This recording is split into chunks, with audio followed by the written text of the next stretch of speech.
Summer can be a bit of a slog. For us, it's often for some reason a rather busy time, and I'm sure we're not alone. Well, you can beat the summertime sadness and the August angst and enhance your everyday with our excellent sponsor, Via Hemp. This is a company that crafts award-winning premium THC and THC-free gummies. Each of these gummies is especially designed to cultivate a specific mood. Whether you're looking to get relaxed, get quality sleep, get creative, or just to get focused. If you're 21 or older, you can experience it for yourself and get 15% off your first order with our exclusive code MSheet at viahemp.com. That's VIIAHEMP.com.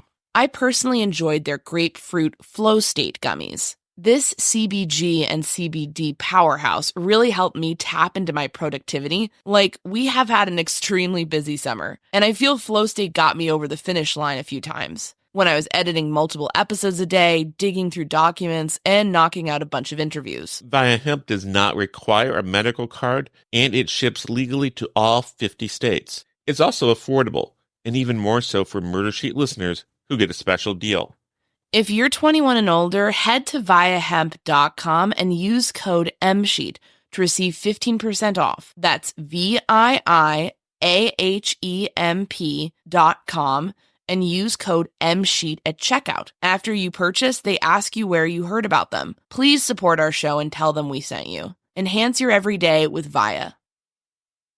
This episode is sponsored by AutoTrader. Credit scores, down payments, interest rates. Car buying can be a numbers game, but you don't have to be a math expert to get the keys to your dream car. Just use Kelley Blue Book My Wallet on AutoTrader. Crunch your numbers and get your personalized results so you know exactly how much you'll pay each month for your car. It's like having a magic wand for your wallet. Presto! The car you've been wanting is now within reach. So hit the road and leave your calculator at home. Find your next car on autotrader.com. What makes a life a good one? Is it the adventure you have? Or the friends you find along the way? Maybe it's pursuing your passion while striving to protect, defend, and save what you believe in every single day. So what makes a life a good one? In the Coast Guard, we think it's all of the above and more. But you'll have to find out for yourself. Visit gocoastguard.com to learn more. Content warning. This episode contains discussion of murder and domestic abuse. The moon was waning on the night of July 20th, 1935. In the darkness, 21-year-old Edith Maxwell slipped into her family's home.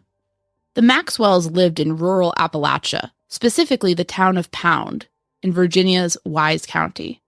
Named for the Appalachian Mountains, Appalachia stretches from the western Catskill Mountains in New York down into the northern parts of Alabama, Mississippi, and Georgia, incorporating swaths of Ohio, Pennsylvania, West Virginia, Maryland, Kentucky, North Carolina, South Carolina, and Tennessee in between.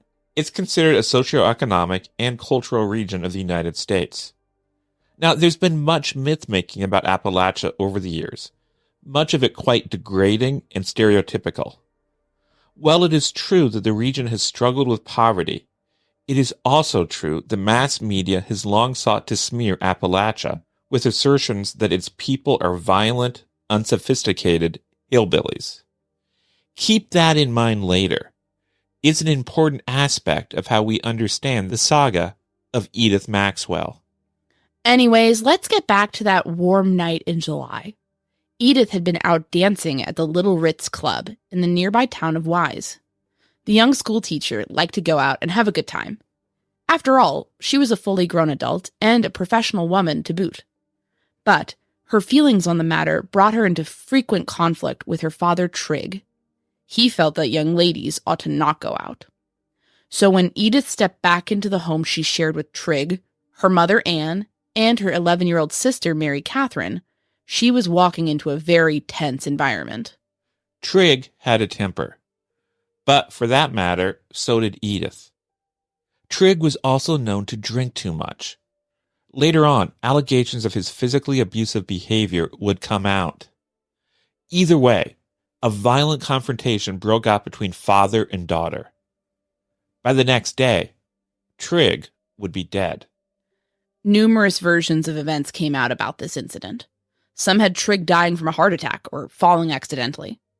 Others had Edith acting purely in self-defense, whacking her father in the head with her high-heeled shoe when he tried to attack her. Still other renditions had Edith as the aggressor, a murderer who beat her father with a skillet so that he cracked his head against a butcher's block. The image of a young, modern woman fending off her backwards father with a high-heeled shoe was too compelling for the press to pass up. Edith soon became widely known as the Slipper Slayer. Luminaries and the tabloid press alike took up her cause. Her case became a media circus. But what really happened here? Was Edith a cold-blooded murderer? Was she even responsible for her father's death? Was she just a young woman who was trying to defend herself from domestic abuse? Did she really kill him with a shoe? How did the relentless media coverage affect her case and her life? What ended up happening to Edith? We'll get into all of that in this episode. My name is Anya Kane. I'm a journalist. And I'm Kevin Greenlee. I'm an attorney. And this is The Murder Sheet. We're a true crime podcast focused on original reporting, interviews, and deep dives into murder cases. We're The Murder Sheet. And this is The Night Away, a conversation with Sharon Hatfield, journalist and author of Never Seen the Moon, The Trials of Edith Maxwell.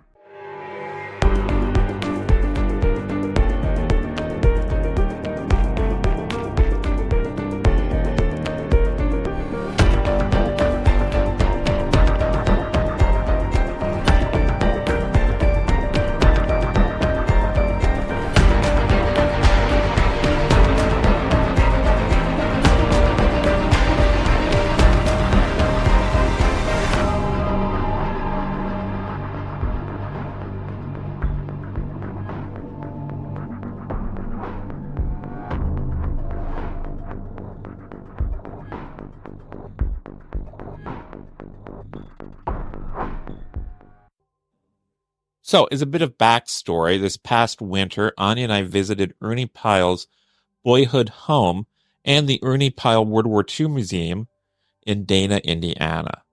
We both love Pyle's work.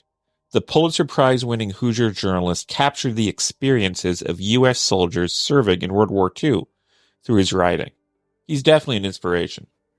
As we strolled around the exhibitions, we got to thinking about murder, as we're often inclined to do given our beat. We wondered, did Pyle ever cover a murder case? Kevin half remembered that he delved into a big case in the pre-war years, that it involved a female defendant, and that it was one of those infamous cases that's since largely fallen out of our collective memory. Then, when we arrived back home, we glanced through our true crime library, and the memory hit me. I'd read a book many years ago, Never Seen the Moon, The Trials of Edith Maxwell. We pulled it off the shelf, and I reread it. It's an excellent piece of journalism that boasts deep research and a compelling narrative about a sensationalized crime. I read it too. We knew we really wanted to talk with author and journalist Sharon Hatfield about Edith Maxwell's case.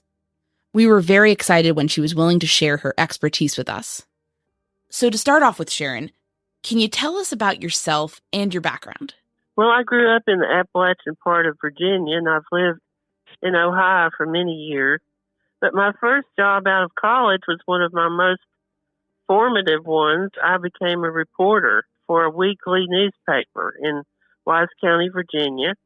And I had many different beats, but one of them at one point was covering court cases, and I became really fascinated with that beat. And so later on, when I went to journalism school, I started researching the Edith Maxwell case. And it turns out that Edith Maxwell was tried for murder in Wise County, Virginia, where I used to be a reporter. But I didn't know about her case at that particular time. Absolutely. And what newspaper was that? The Coalfield Progress. Very cool. So that's how you first heard about Edith Maxwell. Do you have any more details about how that case came up? Were local people like talking about it a lot? Well, no, I think it'd mostly been forgotten, but I had the luck of running into Evelyn Slimp on one of my visits to Wise County, Virginia, and she was a retired court stenographer and a local historian. And she had been a teenager at the time of the Edith Maxwell trials, and she collected newspaper clippings and detective magazines. And so she really had an impressive collection, and she's the one that actually mentioned Edith Maxwell to me, and she was really hoping that I would write about it. And she mentioned that Edith had killed her daddy with a high heel shoe. And of course that got my attention, just as it did the public back in the 1930s when this crime supposedly occurred. And I thought it was an interesting idea, but I was a little skeptical at first.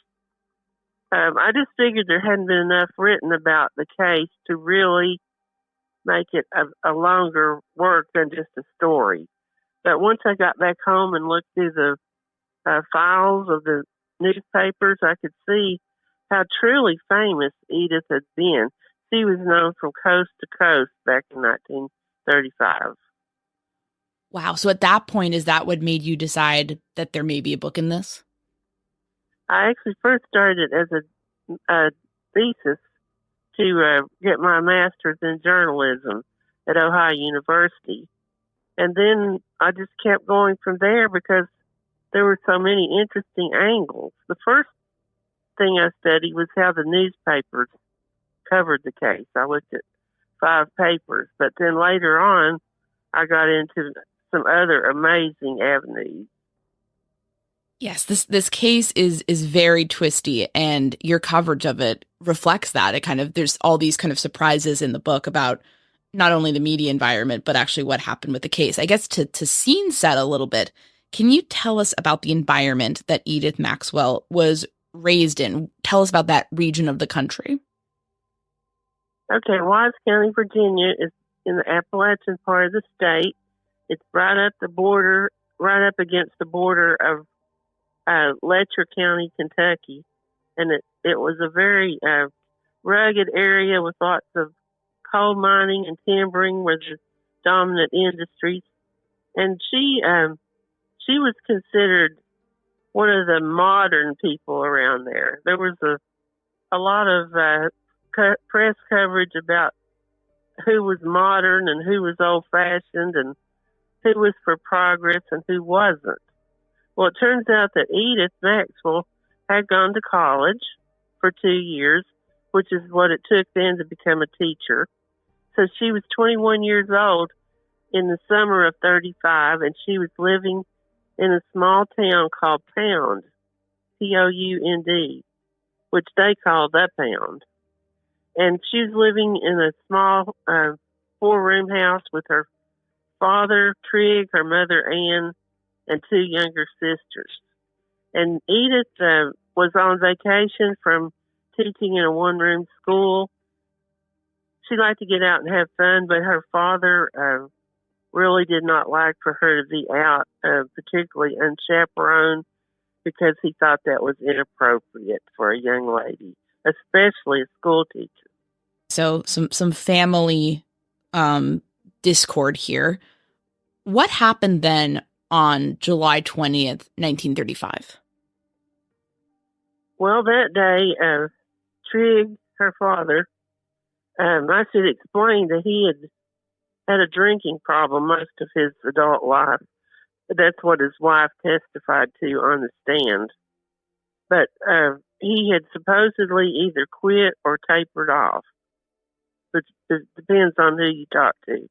But the evidence in the trial showed that he had been drinking steadily that day. We don't know for sure if it was just beer, which was legal, or if they were drinking White Lightning along with it. But anyway, he was doing that with his friends, and Edith went out to visit people.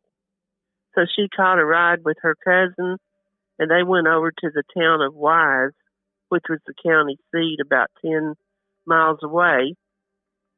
somehow she got separated from her cousin, and she had to hitch a ride back to town, and it was getting kind of late.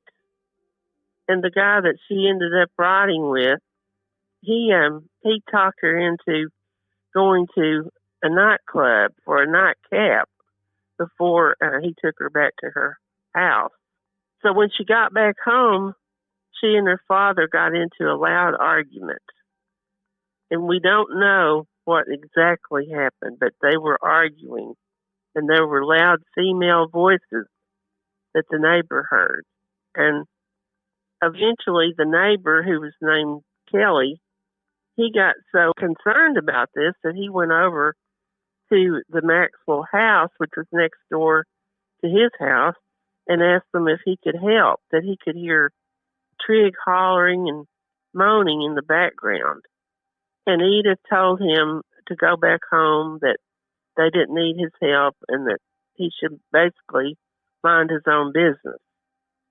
So he went back home, but then about an hour and a half later, the little sister comes over below his window and starts screaming that her father is dying and for him to come quick.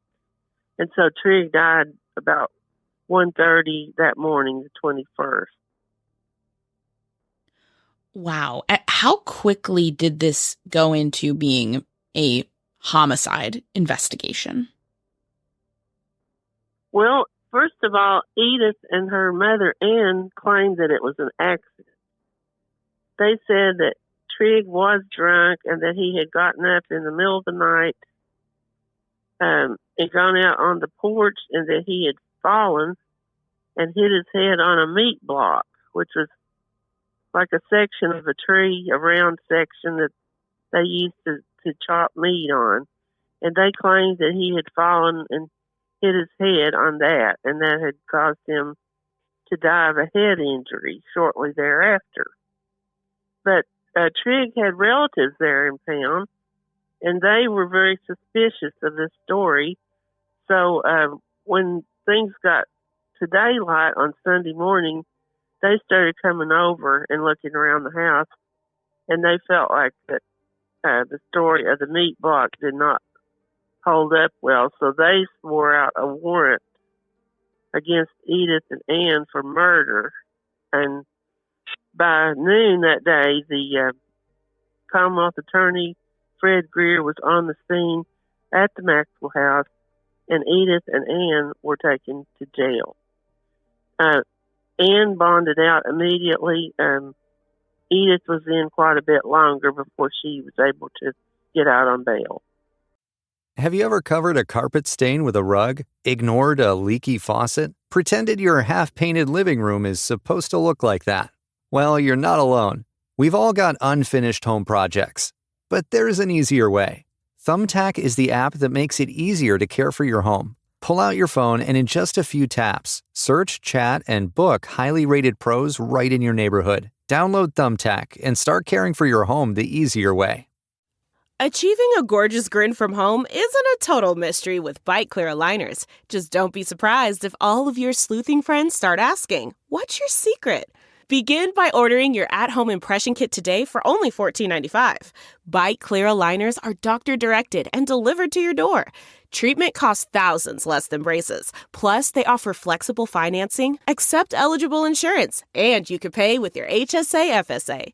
Get 80% off your impression kit when you use code WONDERY at Byte.com.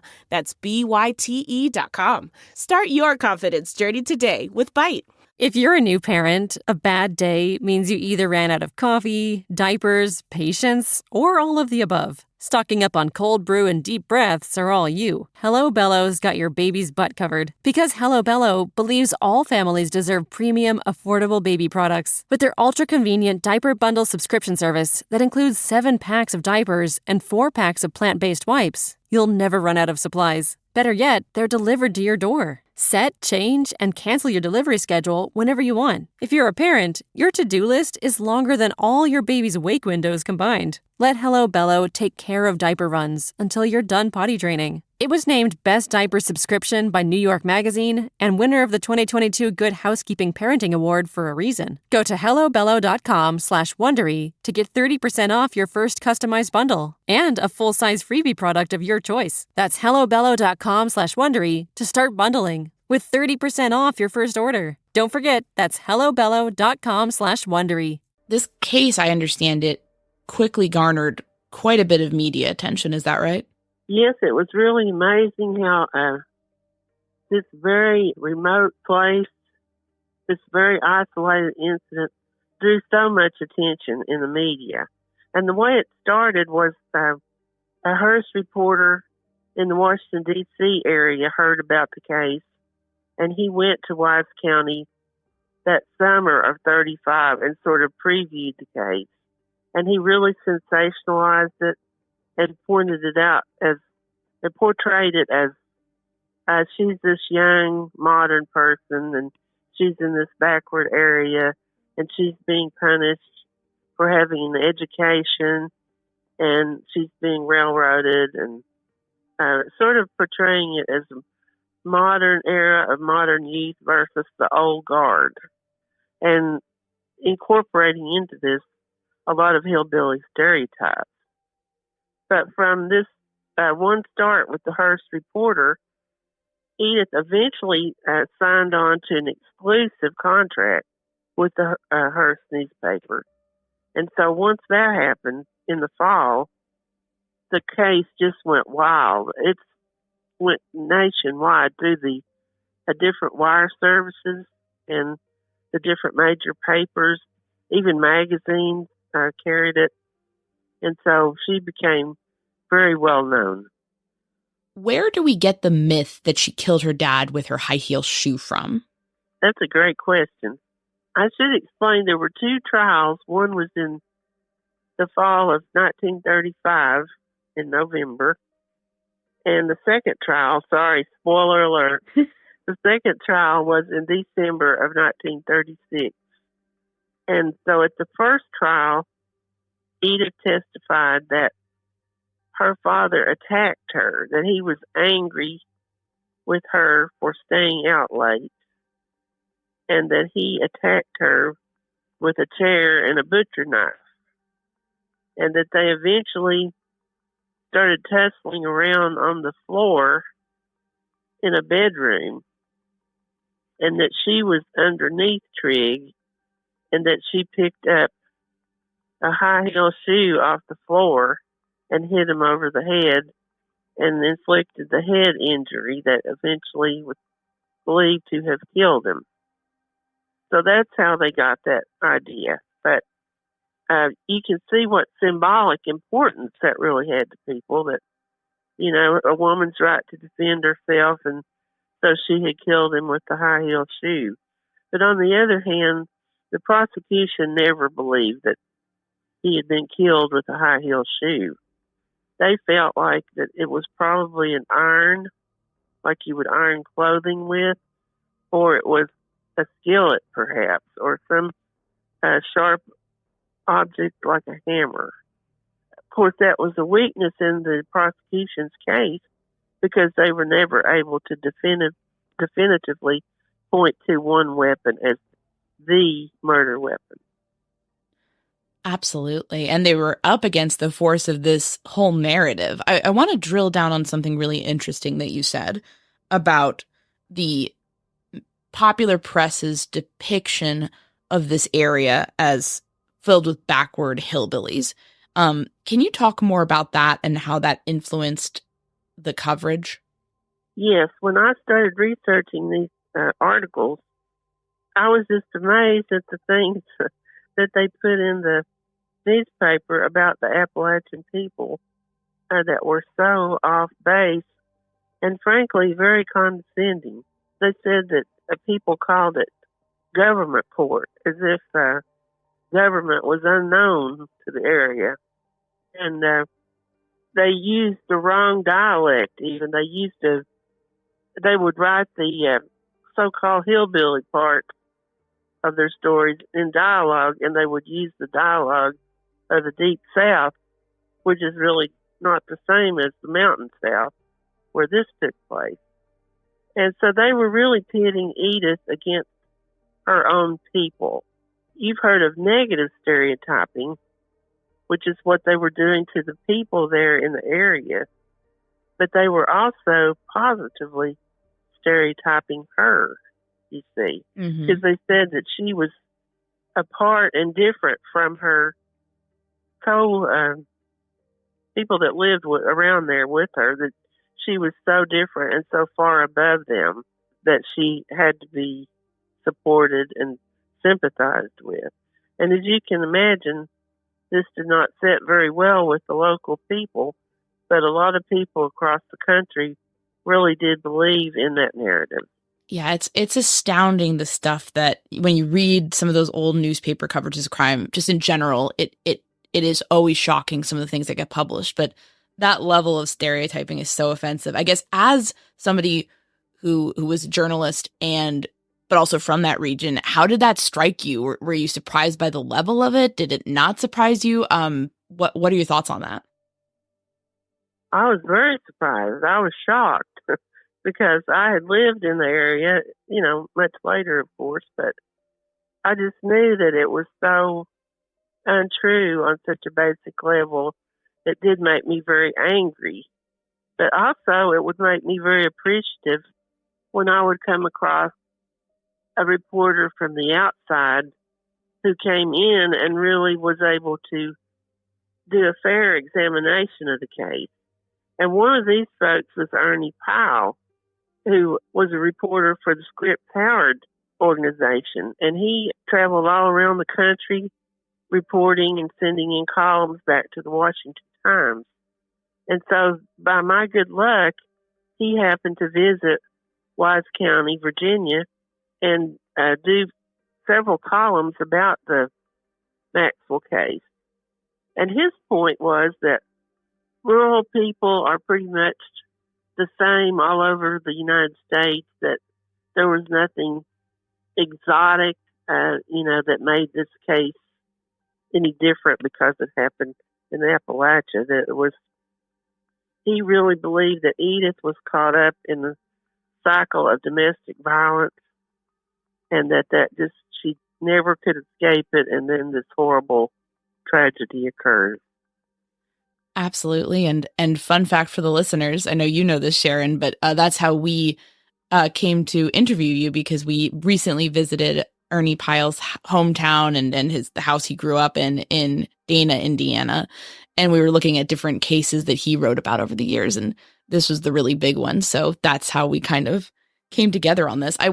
I mean, one thing that's especially galling, and I know we spoke about this before, but to me, reading your book and reading some of the coverage of this place is almost this kind of high-handed assumption that things are, some sort of like feminist Eden within more urban areas or other portions of the country in the United States at this time, which is obviously laughable to anybody who knows their history. But to somehow single out Appalachia as especially bad for women just seems completely hypocritical by some of these reporters from different regions in the country, because there were bad things happening to women and women being oppressed and having in various locales. It's not a problem that's just centered around one group of people. Yeah, that's one thing that I was shocked to learn, was that women weren't allowed to serve on juries in over half of the states back in the 1930s. It was all male juries, and these were state laws that prohibited them because men thought that women couldn't handle it, that they had to be spared any kind of upsetting information, or women shouldn't be allowed to mingle with men. In all these states, it was not a rural urban divide. It was more like the older states on the East Coast had these laws, but then as you went farther west, women were given a little bit more freedom out there. So it's even more ridiculous for New York reporters to be coming in and being like, you don't treat your women well. It's like, they can't even be juries there. Yeah, there is some irony in all this because we do know that domestic violence is cut through every layer of society, unfortunately. Yes, it's interesting to me that instead of simply expressing concern about the domestic violence element of this case, it had to become some sort of regional drama for them to feel like they could, sell it as far as newspapers went. There had to be a villain. Yes, and the villain was the culture as much as, it was alleged to be Trigg Maxwell. So, right. I probably should mention a little bit about the National Woman's Party, a group that I knew nothing about for researching the book. And the way the book ultimately turned out, it's called Never Seen the Moon, and the way it ultimately turned out was in 3 braids. And of course, the main story, what's going to happen to Edith through all these twists and turns in her legal case? Is she going to be free? Is she going to go to prison, or what's going to happen? But then intertwined with that, I had the story about the Appalachian stereotypes, which we've been talking about. But also, she had lawyers from the National Woman's Party step in and help fund her appeal. You see, she was found guilty of first-degree murder in November 1935. And so the National Woman's Party sent lawyers to try to help her win an appeal, which she did, and her case was overturned. So they did, and then she was given a second trial.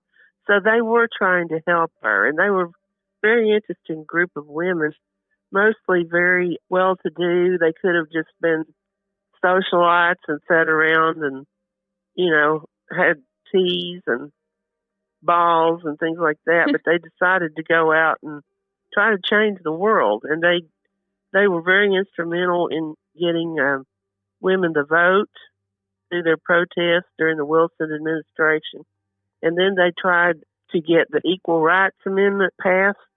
They started introducing it, or having someone introduce it into Congress beginning in 1923. So they did have a lot of admirable goals and aims, but unfortunately, Edith was not an activist. If you think about the Scopes trial in Dayton, Tennessee, the school teacher there, Scopes, he agreed to be a test case on teaching evolution in school.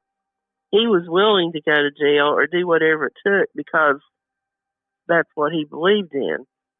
In Edith's case, however, she wasn't political. She just wanted to, like most people who get in trouble with the law, they just want to put it behind them and move on as best they can. And so she was really not the ideal person to be pushing this federal appeal based on the lack of women on juries. She just wanted to, get through the ordeal and get back to regular life and get married and have a family. So there was a little bit of a mismatch there. Did that manifest itself in any ways that caused backlash or problems for the activists? Well, she ended up firing them. But a lot of this has to do with her brother, Earl Maxwell, who basically took charge of her case. We don't really know how many of these decisions that were made in Edith's name actually came from Edith, because she had a lot of people advising her, mainly male attorneys, some of them from the newspapers and some from the locally there in Wise. So we don't really know exactly if this was her sentiment, but Earl Maxwell began to argue with the National Woman's Party over the funds that were raised for Edith. And so they had some kind of a disagreement, and he or Edith fired the National Woman's Party attorneys and stuck with the newspaper attorneys. One thing we talked about last time, I remember, is could you talk about the fact that the newspapers were so involved in this? This was such a media frenzy. And why that may have kind of created some problems for Edith, because it almost starts sounding like different incentives are kind of competing with one another in her case. Well, I put this somewhere in the book that the journalists crossed the line into activism. They went from journalism to activism. And this is something that we're not too used to seeing these days. I mean, back then they took a side and they actually got involved in the cases, which, you know, is not a great idea for your credibility as a journalist. But anyway, so what happened was the newspapers, they hired these attorneys, so they had an interest in the outcome of the case, whether it was to sell papers, to show a point of view, for whatever reason. They weren't just observing and interpreting, they were advocating for her. And so that put her sort of beholden to them. She wasn't truly independent. I mean, what if she had wanted to take a plea bargain, or what if she had wanted to say, okay, guys, here's what really happened? But she's not really allowed to do that because she's locked in to being this martyr, and that's the role that she has to play in the newspaper. Yeah, it just sounds like a huge mess. Backing up a little bit, when we were talking about the League, the suffragettes and the activists for women's rights, that included some pretty high-profile names. That was, I believe, Eleanor Roosevelt and publisher Sissy Patterson were also involved with that. Is that right? Yes, they were definitely involved. I'm not sure that they were members of the National Woman's Party, but they were very much involved in advocating for Edith's rights in this particular matter. What it was, Sissy Patterson worked for a Hearst newspaper in Washington. So they were funding the lawyers behind the scenes, along with the Washington Post. And so Sissy, after Edith ultimately lost her appeals and went to prison in 1937, she was looking at a 20-year sentence for second-degree murder, but she had already served a few years, waiting for the final outcome of her case. But anyway, during this time, Sissy Patterson wanted Governor Price to pardon Edith after she went to prison, and Patterson, started to get nervous that, well, is he going to do this or isn't he going to do this before his term is over? So Sissy Patterson contacted Eleanor Roosevelt, and she sent a very influential letter to the governor and said, I don't really know the facts of this case, but I really urge you to look into it. And if an injustice has been committed, I trust that you will set things right. And so that letter really got his attention, and he looked into the case and decided to pardon Edith. So indirectly, she had a very crucial role in it, the First Lady. And interestingly enough, she had actually been to Wise County because she liked to get out and tour around and see different areas during the Depression. And so during one of her road trips, she went there and stopped and had lunch in Wise County. So maybe that also had some impact on her interest in the case. Absolutely. Wow. I mean, that is such a high impact. One thing that you were able to find in your research and that you documented in your book, which is just fascinating to me, is, I guess, can you tell us about the movies made about this situation and what you found about those? Earlier, I mentioned that Evelyn Slimp had collected all these newspaper clippings from the 30s, and she had one tiny little clipping that mentioned a movie called Mountain Justice. The clipping didn't explain what it was about or what inspired it or anything. It was just a little piece of paper. And that sent me off to looking for the film, and I possibly thought it could be related to the case. So if you go to a film encyclopedia, you'll see there's several movies that have been made that are called Mountain Justice. But one of these was the 1937 Warner Brothers melodrama. It was the black and white movie about a domestic violence case set in Appalachia. So I felt like that was probably the one that was based on the Maxwell case, if there was one. So eventually, through many twists and turns, it turned out that the Library of Congress in Washington, D.C. did have a copy of this particular Mountain Justice, possibly the only copy still in existence. So that was a very exciting day when I learned that that had been preserved and I would be able to study it. So the Library of Congress made me a video and sold it to me for $169, and I was absolutely thrilled. And then later on, I got a grant from the Ohio Art Council, and I was able to go to the Warner Brothers Archive at the University of Southern California in Los Angeles. And it was amazing the amount of information they had about how the movie was scripted, produced, and promoted afterwards. So, just to make a long story even longer, what I found out was that the movie was based on the Maxwell case, loosely, and they had folders upon folders of articles about the Maxwell case, but they claimed that it wasn't because they were afraid of being sued, so they claimed that it wasn't about the Maxwell case. And then once the movie was finished, they decided not to show it in Virginia. Jesus. That's so over the top of them that they're like, we can't let Virginia know that this happened. Right. Jeez. What did you think of the movie?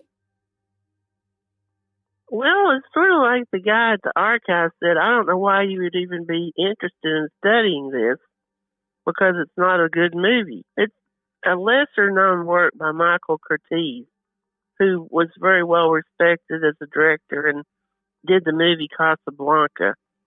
But this was just a quick little movie, torn from the headlines is what they called them there at the Warner Brothers studio. And it just really plays into most of the stereotypes, and it doesn't really get at the complexities of the case. In fact, it doesn't mention the Women's Party at all. Right. That's just so wild, but also so cool that as a journalist and a researcher, you were able to get your hands on that. Yeah, I mean, it was just beyond my wildest imagination that all this information, telegrams back and forth from the different people making the movie. It's really interesting. So in the end, what happened to Edith? Did she end up serving long in prison? Can you just kind of tell us what the outcome of this whole situation was for her? Well, she did have to go to prison, and she went to the Goochland Women's Farm near Charlottesville area, and she was given preferential treatment because of her status as a white middle-class professional woman. And so she was allowed to work in the office there at the prison, and they taught her stenography and bookkeeping. So she was really getting training that would help her later on. And when it came time for Governor Price was getting near the end of his term, he did give her a pardon. So she had an unconditional pardon except for one provision, and that was that she should never return to Virginia. And as far as I know, well, there were very few, maybe only one sighting of her in Virginia. So I don't know if she ever came back. But what happened was she changed her name when she got out of prison. And the people that ran the prison were pretty sympathetic because they realized she had been so famous during the time of this case that she really needed a break from publicity, that it had sort of even affected her at one point into thinking that she might become a movie star herself Oh, jeez. over this incident. So they were very helpful in putting her on a train to Indianapolis. And so she went straight from prison to Indianapolis, and she picked her name out of a phone book. And she eventually got married and had kids and lived out most of her days in Florida. Were you ever able to get to talk to her? No, by the time I started researching the case, she had been dead for several years. She passed away in 1979 of cancer. She did not discuss her past. I did talk with a family member or two, and she did not discuss her past with them. So she's kind of a mysterious figure to the very end. Do you, having dug into her case to the extent that you did, do you feel she was a victim, a killer, both? What's your assessment of this case and her role in it? Well, she was certainly a victim of her family dynamic where, the father was abusive and she and the mother and the other children banded together to protect themselves. So in that way, she was a victim, but she also was the kind of person that struck back. I mean, she had a mouth on her. She didn't take a lot of abuse silently, like some people would in that situation. She would argue with her father and say, if you don't like this, what are you going to do about it? And so I think what really happened was that she did not intend to kill her father that night. I think she probably did get in a fight with him and that he was fatally injured inadvertently. But the big problem comes in with the family deciding to deal with this in secret. They thought that they could nurse him back to health, that they could clean up the blood off the floor, and that this incident would pass just like others had. But unfortunately, it didn't turn out that way. And I think her lack of candor caused her a lot of trouble in the long run. That makes a lot of sense. Yeah. Do you think that a case like this would have been handled differently today, given that there's more of a cultural understanding of domestic violence? Yes, I think it probably would have been handled differently. Also, in regard to pre-trial publicity. Back then, this had not really been studied very well. And so the judges really didn't have a sense of how to deal with pretrial publicity so much. So that would have been different. Also, of course, she wouldn't have been restricted to just a male jury. She would have probably had both genders on the case. And so there's also a possibility that the trial would have been moved to a different venue. So yes, I think it would be handled differently today. Right. That makes a lot of sense. And if there's more awareness of domestic abuse, then perhaps the situation gets resolved sooner without anybody dying. So definitely a big what if, but interesting to think about. I love the title of this book. It's called Never Seen the Moon. Can you describe the meaning behind that very poetic and lovely title? Well, we were talking earlier about some of the shocking things that were written about the Wise County area, some of the stereotypes. One of these stories was about the fact that Edith and the other young ladies of town had never seen the moon because they weren't allowed outside of the house at night. So she had never seen the moon until she went away to college. And of course, that just sounds totally ridiculous, but people actually did believe it if they weren't from the area. That is so wild. This is a really, really awesome book. Where can people pick it up if they'd like to read more about Edith Maxwell's case? Well, you could go to your neighborhood bookstore. You could go to the publisher, University of Illinois Press website, or you can go to any of the online retailers. You should be able to find it. And we'd And strongly I always recommend love it. feedback. Yeah. You know? Absolutely. Well, I'll give you some feedback right now. It's a great book. It's really in depth and a really great look into this case, but also the cultural underpinnings of everything that happened around it. Well, I feel fortunate because not a story like this just doesn't come along every day. It's really had so many unique elements. I was really happy that Evelyn Slimp told me about it, and I was able to be at a point in my life where I could do something with the story. Well, Sharon, thank you so much for speaking with us. We so appreciate you, and just thanks for coming on the show. Is there anything we didn't ask you about that you wanted to mention? No, I think we've done a pretty good job of covering the main points, and appreciate your interest in the book. And I think you're having a journalism background has led to a really interesting discussion. Thank you so much. I really appreciate that. I think so too. I think this was a great convo, and we just thank you again.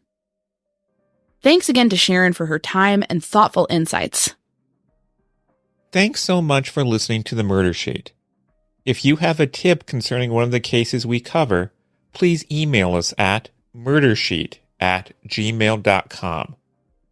If you have actionable information about an unsolved crime, please report it to the appropriate authorities. If you're interested in joining our Patreon, that's available at www.patreon.com/murdersheet.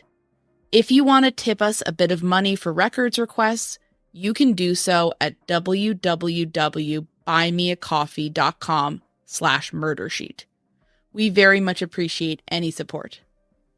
Special thanks to Kevin Tyler Greenlee, who composed the music for the Murder Sheet, and who you can find on the web at kevintg.com. If you're looking to talk with other listeners about a case we've covered, you can join the Murder Sheet discussion group on Facebook. We mostly focus our time on research and reporting, so we're not on social media much. We do try to check our email account, but we ask for patience as we often receive a lot of messages. Thanks again for listening.